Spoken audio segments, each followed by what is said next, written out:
Hello YouTube! So in a recent video I defended the idea that there are true contradictions, and in that video I mentioned the principle of explosion. The principle of explosion says that from a contradiction anything follows. A contradiction logically entails every proposition. So if you assert that snow is white and that snow is not white, then you can derive that the moon is made of cheese. What I want to do in this video is explain the principle of explosion, and then I will consider how we might reject it. And yeah, that's what this video is going to be about. Before we get into that, a quick advert. If you like my channel, you can support me on Patreon or with a one-off donation on PayPal. I really appreciate anything anybody can give. It's very helpful.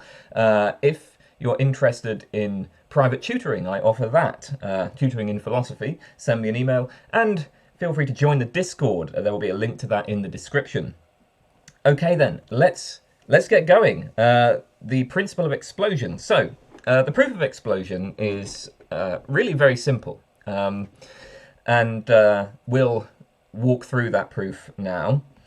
Okay, so the proof begins by assuming a contradiction, right? So let's begin with our P and not P. So snow is white, and it is not the case that snow is white.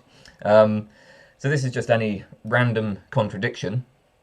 Now, from this assumption, we can apply conjunction elimination, which is just a basic logical rule that if a conjunction is true, so if A and B is true, then each of its conjuncts must be true. So from A and B, we can infer either just A or just B. So like if I say snow is white and grass is green, I can infer snow is white, or I can infer grass is green. But like both conjuncts in a conjunct must be true.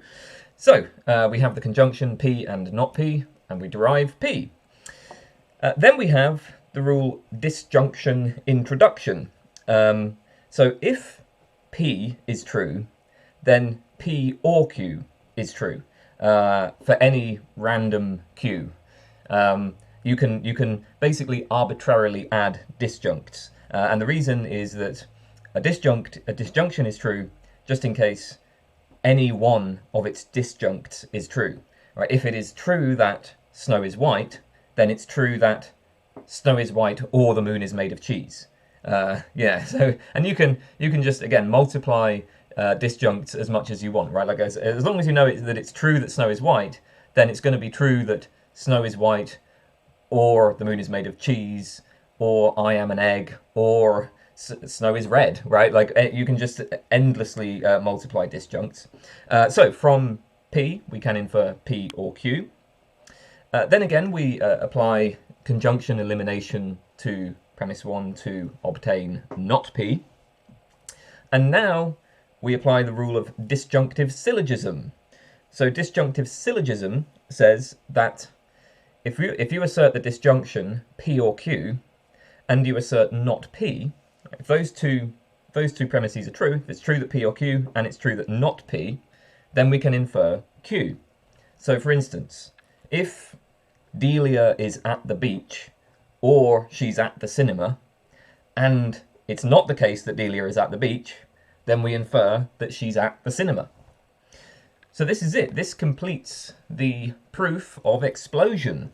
Q here can be any arbitrary proposition. So we've assumed the conjunction. So we've assumed the contradiction P and not P, and then by applying some very basic logical rules, we have derived Q, just the arbitrary proposition Q. So from a contradiction, anything follows. This argument is valid, at least in classical logic.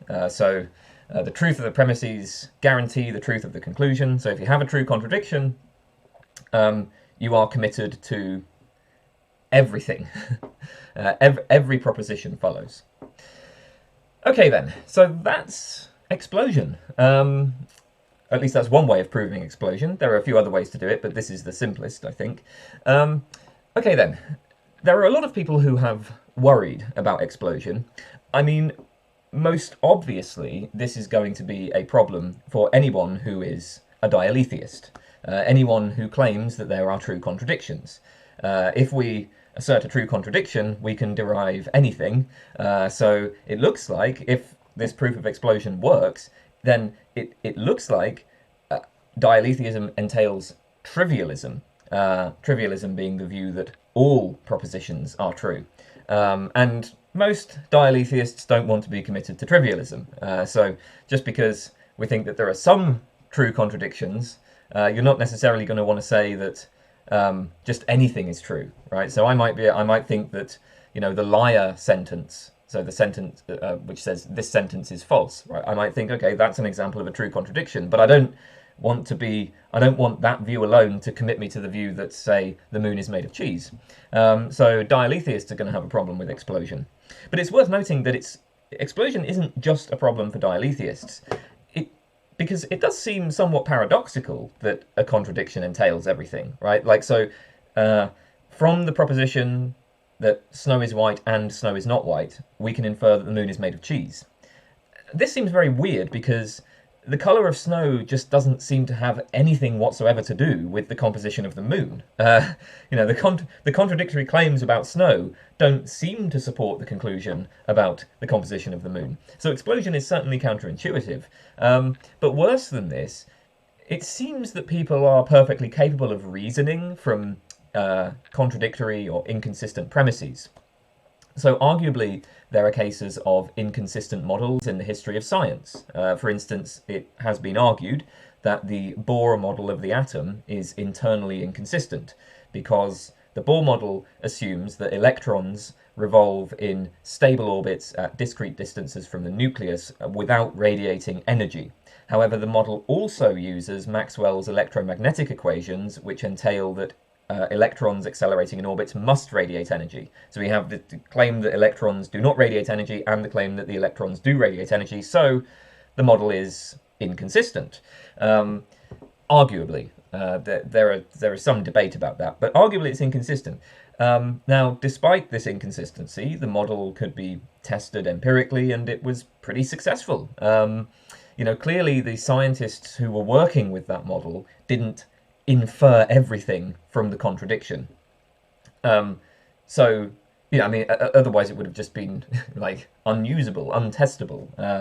It wouldn't have ruled anything out. So classical logic doesn't seem to capture our reasoning in these kinds of situations, right? Like this idea that, well, explosions just entail everything, that doesn't seem to be how we actually reason when we when we reason with inconsistent models or inconsistent information. Now, there are various logics in which explosion is not valid. These are called paraconsistent logics. Basically, a paraconsistent logic is any logic in which contradictions are not explosive. In which contradictions do not entail everything. I have a video where I outline the basic features of one paraconsistent logic called the logic of paradox. I will link that video in the comments. Still, I mean, it is worth noting how much these logics have to give up, right? The proof of explosion, as we've seen, is pretty damn straightforward, and each step of it is totally intuitive. So we have conjunction elimination, so from P and not P we can derive P. We have disjunction introduction, that from P we can derive P or Q. We have disjunctive syllogism, that from P or Q and not P we can derive Q. And then we have the transitivity of proof, which is just the assumption that a series of steps, each of which is valid, builds a valid inference from beginning to end.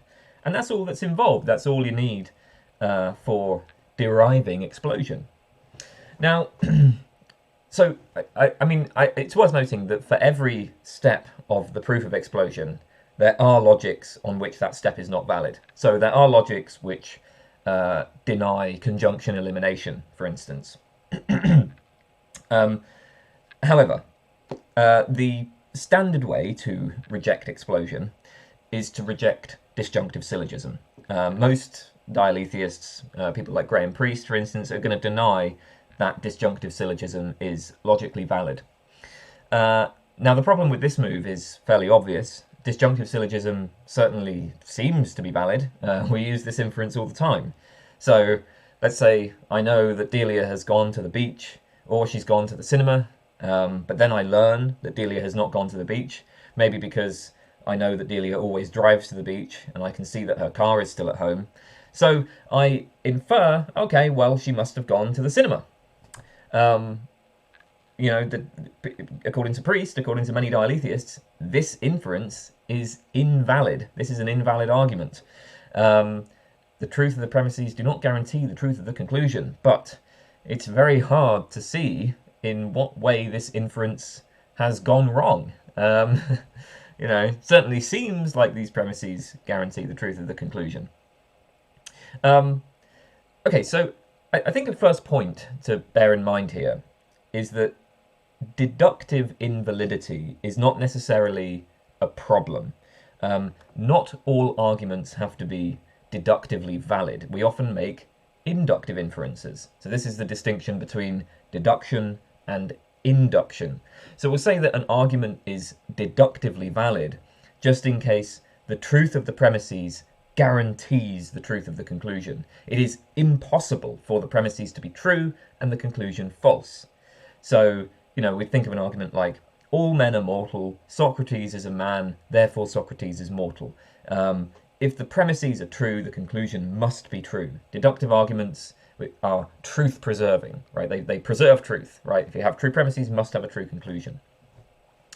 By contrast, an argument is inductively strong if the truth of the premises gives us good reason to believe the conclusion, or if the truth of the premises makes the conclusion probable, or something along those lines. Basically, in an inductive argument, in a strong inductive argument, if the premises are true, the conclusion is probably true. But for an inductive argument, the truth of the premises does not guarantee the truth of the conclusion. It's possible, in principle, that the premises are all true and the conclusion false. So a simple inductive argument might be something like, all swans so far observed have been white, so probably all swans are white, right? All metals so far observed expand when heated, so probably all metals expand when heated, right? That kind of thing. You know, so if all the swans that I've observed have been white, well, that does seem to provide some support to the claim that all swans are white, but it doesn't guarantee it. No matter how many white swans I observe, it's always possible that there's a black swan out there somewhere. So inductive arguments are not truth-preserving. Now, there are plenty of philosophical challenges to induction, but I mean, it does seem as though we use inductive reasoning all the time. And most philosophers, despite the philosophical challenges to induction, most philosophers are going to say that we can distinguish strong inductive arguments from weak ones. So observing millions of swans all over the world, all of which are white, that's a strong argument for the claim that all swans are white. Whereas if you just observe like one or two swans that are white, that's a very weak basis for inferring that all swans are white, right? So we can distinguish between, you know, the strong inductive arguments and the weak ones. So the point of all this is just, okay, we're saying that disjunctive syllogism is invalid, but we might still endorse disjunctive syllogism in some sense, right? We might still think that it's a legitimate form of argument, even if it isn't deductively valid.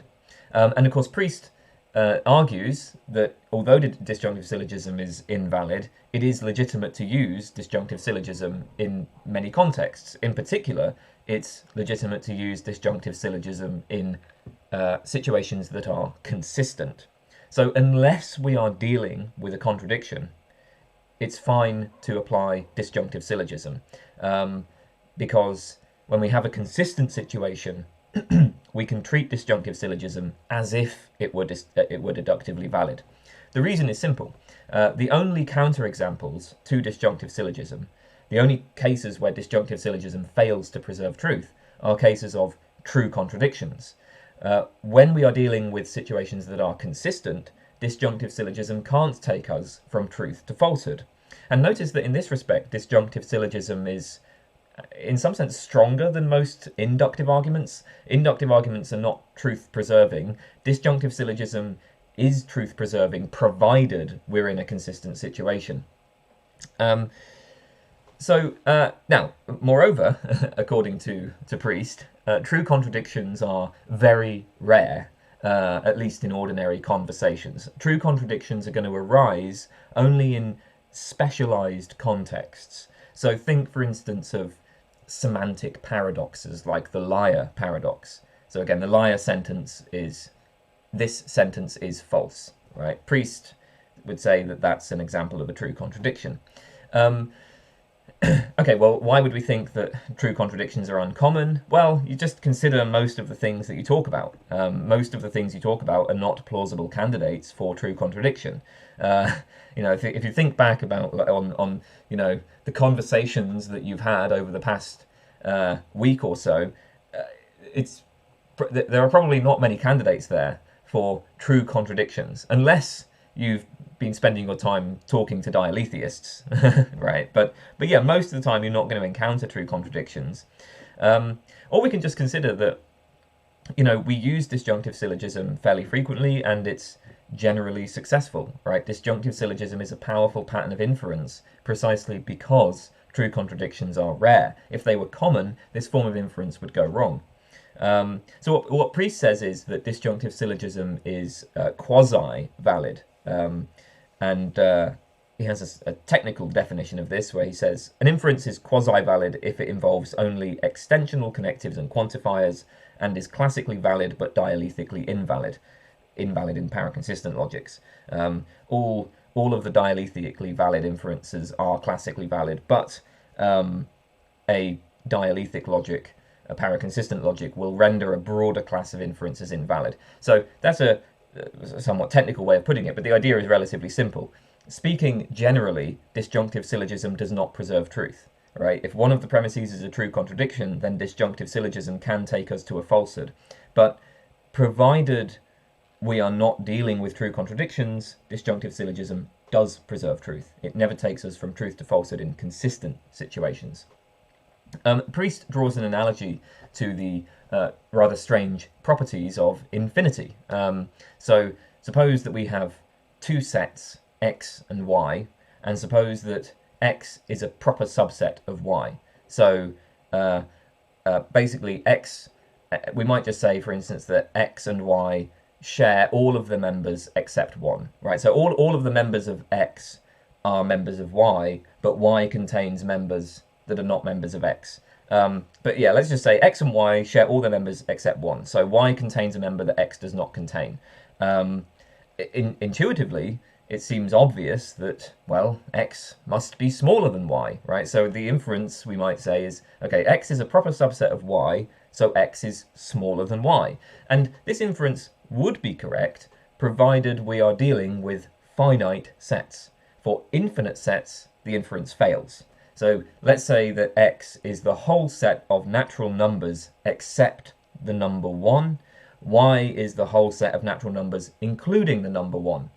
So they have exactly the same members, but y has one more member. And you might say, oh, okay, well, y must be bigger than x. No, actually they're the same size because they're infinite, and things get a bit weird when you're dealing with infinity. I have a video on infinity, actually, that I made a long time ago. I'll link that in the comments as well, if you want more information about all of that. But anyway, the point is you know, in the same way that this kind of inference about proper subsets being, you know, if x is a proper subset of y, x is smaller than y, right? That inference is fine when you're in finite situations. In the same way, disjunctive syllogism is fine when you're in a situation that is consistent.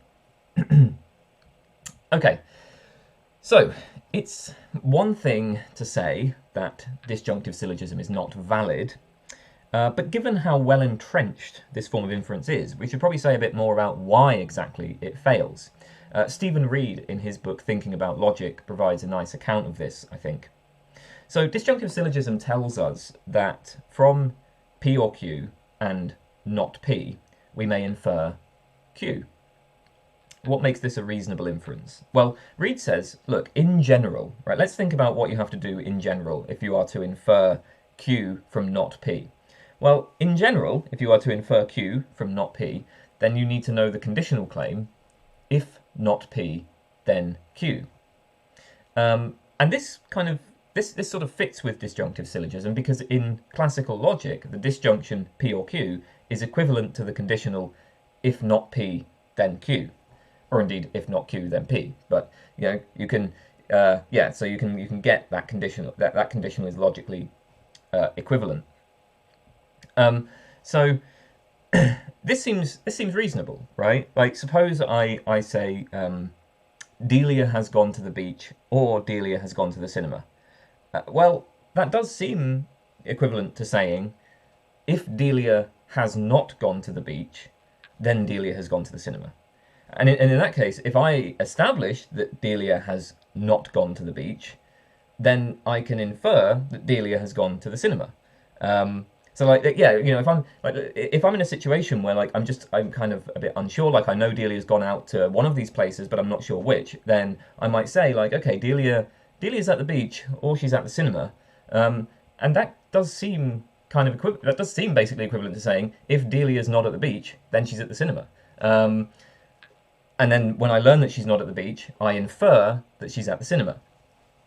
So if we treat P or Q as equivalent to if not P, then Q, then once we learn not P, we can infer Q. But if we recall the proof of explosion, there's something a bit different going on here. So in the context of the proof of explosion, P or Q is inferred from P alone, right? So in the proof of explosion, we assert P, right? We establish P, and then we infer P or Q on the grounds that P or Q is true, just in case either of the disjuncts is true. And again, I mean, that does seem reasonable, right? Like, so if I know that Delia has gone to the beach, if I know it's true that Delia is at, like, let's say I know it's true that Delia is at the beach, well then, yeah, I mean, I can say it's true that Delia is at the beach or Delia is at the cinema, or Delia is at the beach or Delia or the moon is made of cheese. It's true that Delia is at the beach or anything at all. But notice that it's not plausible to infer from the claim that Delia is at the beach the conditional if Delia is not at the beach, then Delia has gone to the cinema. Right. So if I know that Delia is at the beach, can I then infer the conditional if Delia is not at the beach, then Delia has gone to the cinema? Well, that inference seems suspicious. So I know that Delia is at the beach, so I can infer Delia is at the beach or the moon is made of cheese. Delia is at the beach or Delia is at the cinema, like whatever I like. But it's not so obvious that I can infer, okay, so Delia is at the beach, therefore, if Delia is not at the beach, then whatever I like. Now, of course, I should say this inference is valid in classical logic, right? In classical logic, conditionals are material conditionals. So a conditional in classical logic is true just in case either the antecedent, the first part, is false, or the consequent, the second part, is true. So in classical logic, if P then Q comes out true, just in case either P is false or Q is true. So in classical logic, yes, if I assert Delia is at the beach, then I can indeed infer that if Delia is not at the beach, then the moon is made of cheese. But the point that is being raised here is just that is somewhat paradoxical. And of course, anybody who rejects explosion is going to have to reject classical logic anyway. So with this stuff on conditionals, I have a video on the material conditional and how that, whether that's a sort of good account of the English conditional. Again, I'll link that in the comments. The point for us, though, is just to notice that there is something a bit suspicious, a bit strange about inferring from the claim that Delia is at the beach to the conditional, if Delia is not at the beach, then the moon is made of cheese. Okay, so the suggestion that Reed makes is that the argument for explosion, the proof of explosion, rests on an equivocation, because there are two subtly different ways of understanding what a disjunction means. In one sense, the disjunction P or Q is going to follow from P alone or Q alone, right? Knowing that Delia has gone to the beach, I can infer anything else as a disjunct. So I can infer Delia is at the beach or the moon is made of cheese. Delia is at the beach or Delia is at the cinema, whatever. But this sense of the disjunction is not equivalent to the conditional if not P then Q. So there's this other way to understand the disjunction where it is equivalent to the conditional, right? But where like P or Q is equivalent to if not P then Q. And in that sense, this is the sense we probably have in mind when we're not sure which, like we know that one of P or Q is true, but we don't know which, right? Like we find ourselves unsure between P or Q. So like in the first sense of the disjunction, you know that P, and then you can just infer, okay, P or Q, right? P or anything at all. Whereas in the second sense of the disjunction, when you say P or Q, it's more like, I'm not, I know like one of P or Q is true, I'm not sure which one, and that's going to be the sense that's equivalent to if not P, then Q. If I'm if I'm sure that at least one of P or Q is true, but I don't know which, I'll understand the disjunction this way, and then I get if not P, then Q. And this is the sense that gets us to the explosive conclusion Q in the proof of explosion.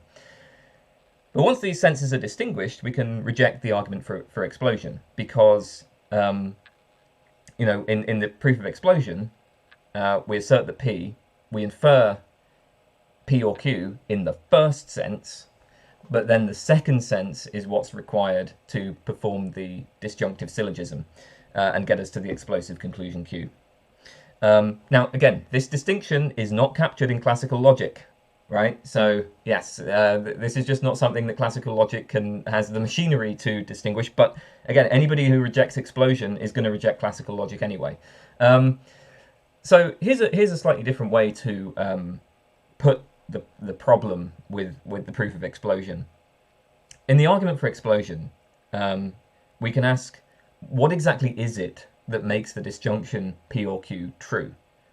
Well, it's P, right? So in the proof of explosion, we assert the P, and then from that we derive P or Q. So P is what makes this disjunction true. Now, usually when we say not P, this rules out P. Right? Usually, by learning not P, you would learn that P can't be making the disjunction P or Q true. So it must be Q that makes it true. But this fails in contradictory situations. Because in a contradictory situation, even given not P, well, it may still be that P is what's making the disjunction true. Right? Basically, when we're dealing with a true contradiction, the truth of not P does not exclude the truth of P. The fact that P is not true does not exclude that P is also true. And with that situation in mind, disjunctive syllogism doesn't seem so intuitively acceptable, right? So given P or Q and not P, we can't infer Q because we can't rule out that P is what's making that disjunction P or Q true. And that's why disjunctive syllogism fails. That's why you can't infer Q. And that's why the proof of explosion fails. So there you go. That's one way to resist explosion. I think that's probably the standard way that a dialetheist would resist explosion. Okay, we've seen one way to resist the proof of explosion by rejecting disjunctive syllogism. Before ending, I do want to make one final point about the logical status of disjunctive syllogism on this view. So we've seen that according to Priest, disjunctive syllogism is not valid, it is quasi-valid. It does not preserve truth in general, but it does preserve truth specifically when we are dealing with consistent situations. Now, one tempting way to think about what's going on here is that when we give a disjunctive syllogism argument, it's enthymematic. It's an enthymeme with a suppressed premise to the effect that there is not a true contradiction. So the idea would be that if we just add the premise that there is no true contradiction, so if we just add the premise not P and not P, then we're actually going to have a deductively valid argument, right? So, okay, if we just say P or Q, not P, therefore Q, okay, fine, that's not deductively valid because P might be a true contradiction. But if we rule out that P is a true contradiction, if we include a premise that says not P and not P, well, now we have a deductively valid argument. Now it really is impossible for the premises to be true and the conclusion false. So this preserves what's important about disjunctive syllogism, right? Um, and that looks like a kind of easy fix. So maybe we should just restate disjunctive syllogism in this way, right? We just state that P is not a true contradiction as part of the the rule of disjunctive syllogism, and now we have a valid argument. Unfortunately, this move does not work. The problem is that, at least on most dialetheist views, when we have a true contradiction P and not P, it's also going to be true that not P and not P. So that is, every true contradiction is also false. Not only is P both true and false, but the claim P and not P is also both true and false. To get an intuitive sense of why this is, think about it this way. So let's say that P is a true contradiction, right? P is both true and false, which means that not P is also both true and false. But then we conjoin P and not P. Right? The conjunction is both true and false because each conjunct is both true and false. So remember, a conjunction in general is true only if both of its conjuncts are true, right? So a conjunction is going to come out false if either conjunct is false. So if we take P and not P, P is false. I mean, it's also true, but it is false. And similarly, not P is false, but also true. So it's the case that both conjuncts are false. So the conjunction P and not P is false, which of course means that the negation of that conjunction, not P and not P, that must be true. Now, of course, both conjuncts are also true, so the negation of the conjunction, so the negation not P and not P, that's false. But yeah, what we have here is just a situation where actually, in the same sense that, like, so if P is a true contradiction, then it's also going to be the case that the statement P and not P is itself a true contradiction. That's also going to be both true and false. So then it's going to be both true and false that not P and not P. And what this means is just that any counterexample to standard disjunctive syllogism is also going to be a counterexample to the amended disjunctive syllogism, right? So we can assert not P and not P, and if P is both true and false, that's going to be both true and false. So we can assign like true to that, and then you end up deriving Q in the usual way. As Priest puts it, and I quote, "If a situation is inconsistent, adding an extra premise to the effect that it is consistent will not change the situation, but merely multiply the inconsistencies." There is no way to recover the validity of disjunctive syllogism. We cannot add some extra premise that will give us a deductively valid argument. The point of this is that we really do have to embrace the invalidity of disjunctive syllogism. Now, as we've seen, we may still hold that disjunctive syllogism is legitimate in some broader sense, but quasi-valid arguments cannot be made valid by adding extra premises that deny the truth of the contradiction. Because indeed, the contradiction, right, when we have a true contradiction, that true contradiction will also not be true. And so, as Priest puts it, this is just one of the hard facts of life for a dialetheist. And that is the end of this video. So, thank you very much for watching. I'll see you next time. Goodbye, everybody.